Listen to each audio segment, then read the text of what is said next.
Hi everybody, welcome to Life is Not a Casserole Running. I am Elizabeth and thank you so much for watching while I talk about training for my very first 50-mile race. We are in peak week, which means my mileage load is as much as it's going to be during this training period. I have a 30-mile run tomorrow and a 15-mile run the next day for my back-to-back long runs. And this is actually very similar mileage to what I did a couple weeks ago for the Wild Duluth Wild Woman Challenge. So I thought we could also have a little debrief on that weekend, especially now that we're a couple weeks past and I'm able to kind of process the weekend a little bit. It worked out really well to incorporate the Wild Woman Challenge into this training for my back-to-back long runs. And I was really excited to be able to do that because I got that hatchet.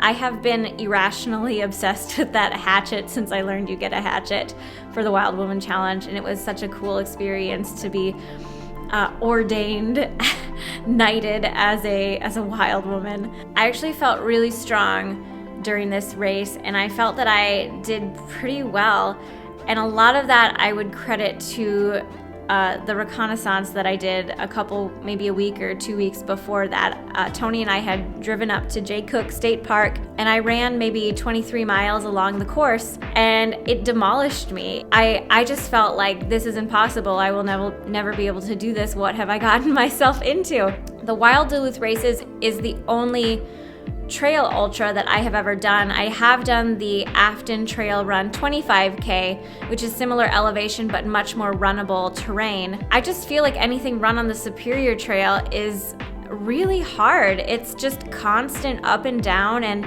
some of the terrain is pretty technical. I mean, I don't know what a course like Leadville would be like. I'm sure that is probably more challenging, but I mean, tell me if I'm out of line saying that this is a pretty tough course. And so I do just feel very proud of myself. Whoops.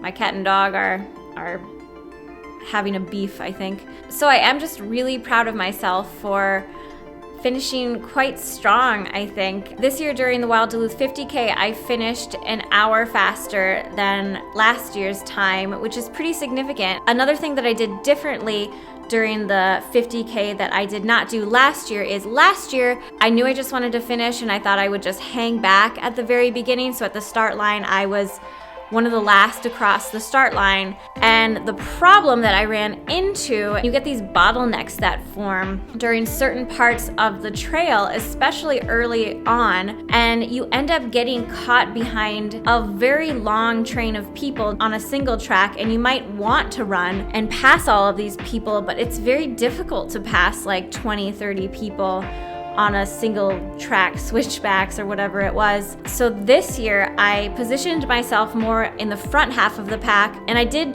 try to kind of push it for the first mile or two. Not push it hard or anything, but just keep a very consistent and slightly more than conversation pace, because I wanted to get ahead of all of the people that would be walking a lot more than me, which is completely counterintuitive to what you would be told when you're running a road race. During a road race, if you're doing a marathon, you would be told, take it easy at the beginning, hold back. But it ended up working out really well for me because positioning myself a little bit ahead of where I would probably end up in the pack put me in a position where I was around a lot of other people that were running, and they were able to pass me with much more ease than I would have been able to pass a group of people that were walking. So that was kind of an interesting experience that I learned from last year. And I was especially proud of myself during this race for finishing stronger, for being able to run a lot more, because the weather was so much worse this year than it was last year. Last year, I think it was like 70 degrees, it was sunny, it was beautiful.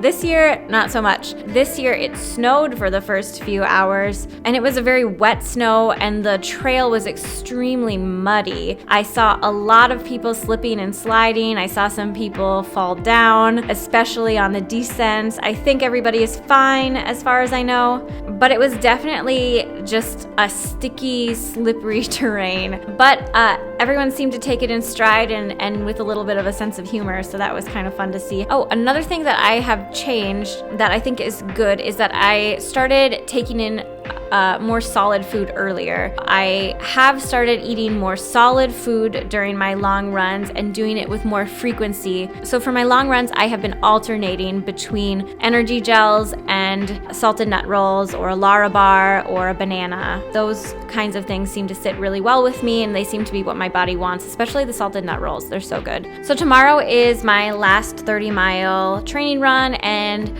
it can't come soon enough because between all of the running and the traveling, I am starting to feel the burnout. All I really want to do is sit on the couch and snuggle with my dog and my cat and watch Vampire Diaries, which is the latest guilty pleasure that I've been into. I was watching Dawson's Creek, but I think that Dawson is probably the most obnoxious character that I have watched on my television in a very long time. I think I hate him more than Don Draper. So I switched to Vampire Diaries, which has the melodrama and the soapiness of Dawson's Creek, but with vampires. Elena's dating a vampire. You're a witch. My sister's a ghost, and I'm just the guy who's wondering how life got so screwed up. A big part of me really wants to just get up early in the morning and go out the door and finish my 30 miles just here in the city, not have to drive anywhere, not have to wait for the state park to open. It's just so tedious to try to find trails, and it would be so much easier to remove that friction of getting to a trail. But I am going to do it. I have my outfits prepared, my fuel is prepared, I am ready to go, and we'll see how this weekend goes, and I will catch you on the other side of my back-to-back long runs. Good morning. I am just waiting for Tony to get out of the bathroom upstairs so I can put on my contacts, wash my face, brush my teeth and stuff. There has been a little change of plans this morning. I won't get into all of the logistics, but basically Tony needs to go into work today, and somebody needs to stay home and feed Jeffrey. And that's something that I completely forgot about. Somebody needs to feed the dog at some point and take him outside to use the bathroom. So that's okay. I'm just gonna run in the city. I'll stop at home, I'll do the Jeffrey stuff in the middle of the day, and then I'll go back out there. Obviously, it's not ideal to do my longest run not on a trail, but no training cycle is perfect, and I have gotten a lot of trail running in this month. I think I will add some hill repeats at a nearby park that has a hill with a pretty nice grade on it. This is actually working out pretty nice because I've got my little aid station set up on my kitchen table. I think it's gonna be fine. So we'll see. I did get kind of a later start this morning. Just knowing that I was at home, I was relaxing a little bit more, so that's why it's almost like 9 and I'm not out the door yet.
Go potty.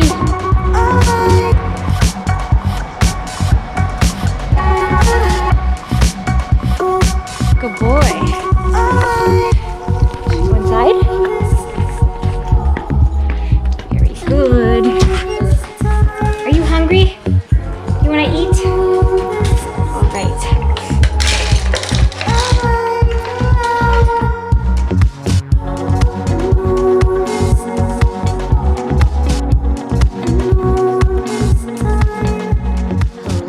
All right. My 2 back-to-back runs are done. They went pretty well overall. I did make the super rookie, I would say even, what's a level beyond rookie mistake of eating Thai food last night. So I had kind of a slow morning this morning getting going. I won't elaborate much more than that. I did add a few hill repeats today. I had a 15-mile run and around miles maybe 10 to 13. I just did hill repeats over and over. So I just kept them at an easy pace since it was still a long run, but I am glad that I incorporated those, even though it might not do much in the long run. Tony and I are going to be meeting a friend for happy hour. One other thing that I didn't mention at the beginning of this video that I have also changed with my training is I am drinking less alcohol. Normally I would have a beer every night with happy hour. However, with these super long runs, I have found that I sleep a lot better if I don't have alcohol the night before. So I have really cut back. I'm not really an all or nothing type person. That method really doesn't work for me.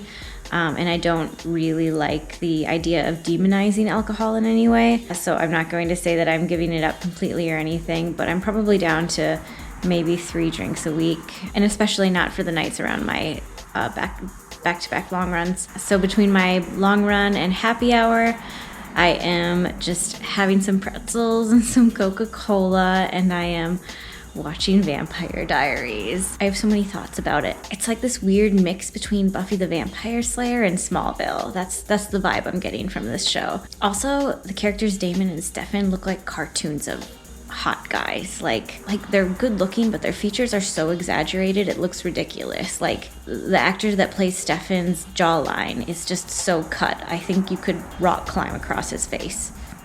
Right there is a moon cycle. A man. A werewolf. And Klaus.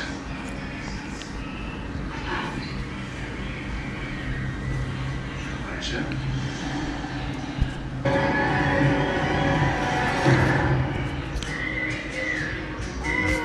You want some Coke?